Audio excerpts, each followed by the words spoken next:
Ome are born with hope, some with fear, and a rare few are born under the weight of destiny itself. In the dazzling palace of the Ottoman Empire during the 1520s, a child was born, Mustafa. His father, the newly crowned Sultan Süleyman, young, ambitious, and already carrying the burden of empire. His mother, Mahidevran Sultan, a Circassian noblewoman, renowned for her beauty and pride.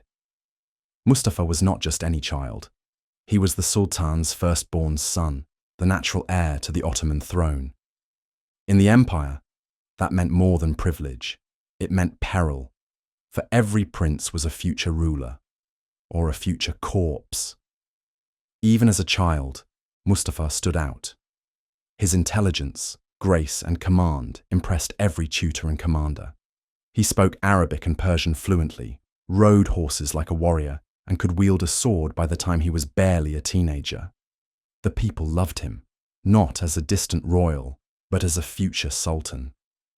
For Mustafa wasn't raised only behind silk drapes, but among soldiers, judges, and common folk. He was a prince of the people.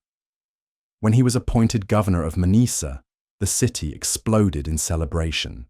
Shops closed, streets were lined with tulips, and crowds chanted, "Long live our prince! Long live our future!" But every rise casts a shadow, and this shadow was already crawling within the palace walls. The palace was not just adorned with gold and silk. It was a nest of whispers, betrayal, and blades. And at the center of this web stood one woman, Hürrem Sultan. Once a captive, an enslaved girl brought from the steppes, Hürrem rose not by blood, but by brilliance. She became Süleyman's favorite, then his legal wife, a first in Ottoman history. With that, she shattered the traditional hierarchy of the harem. But Hürrem's vision didn't stop with love. She wanted security and more for her own sons, Mehmed, Selim, Bayezid, and Cihangir. And one obstacle stood in their path, Mustafa. The people adored him. The army respected him. Even foreign envoys whispered of him as the future sultan. Hürrem knew the empire wasn't big enough for all. So she acted, not with swords, but with schemes. She installed her son-in-law, Rüstem Pasha, as Grand Vizier, tightening her grip on power. She whispered, planted seeds, fed the fire of doubt in Süleyman's mind. And she waited. Because in the Ottoman court, one whisper, just one, could become a noose. The trap was subtle. One day, letters surfaced, allegedly written by Mustafa to Shah Tahmasp of Persia.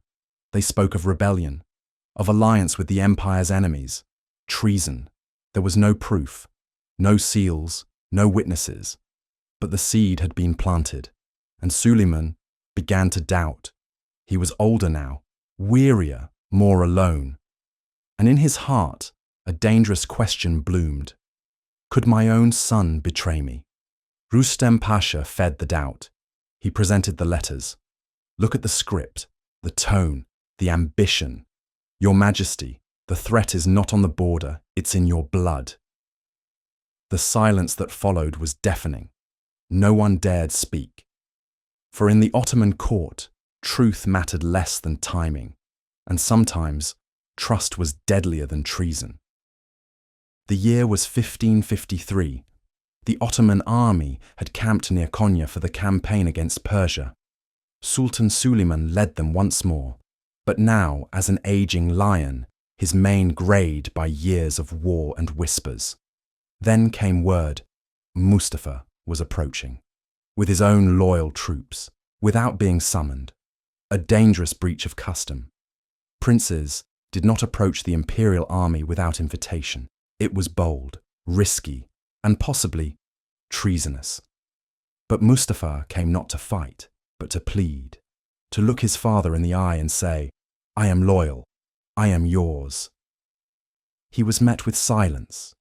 Inside Süleyman's tent, there was no welcome, only shadows, and Rüstem Pasha's voice, cold and calm. If this is treason, and you do not act, he will not be your son, but your master.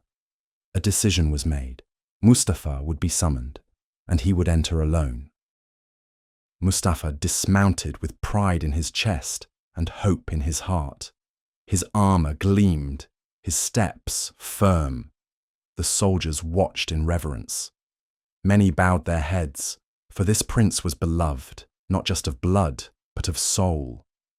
He walked into the tent, expecting to see his father. He saw only darkness. And then shadows lunged. The Sultan's deaf-mute executioners seized him. Their cords tightened. Mustafa fought, kicked, screamed, "What is this? I am the son of the Sultan." But in the empire of silence, the rope was louder. He struggled until his knees hit the rug. His breath failed. His eyes stayed open. And just outside, beneath the cloudy Konya sky, the world kept turning. Mustafa's body was buried in secret, but news spread. The Janissaries whispered. The common people wept. Their prince, their hope, had been slain by his own father. Shortly after, his youngest brother Cihangir died. Some said of sorrow, others of heartbreak. Bayezid rebelled. Selim survived, but none would ever rule the hearts like Mustafa. Süleyman, the magnificent, the lawgiver, the conqueror, was never the same. He never looked at Rustam the same, never spoke of Mustafa again. He reigned for years, but ruled alone, surrounded by power, haunted by silence.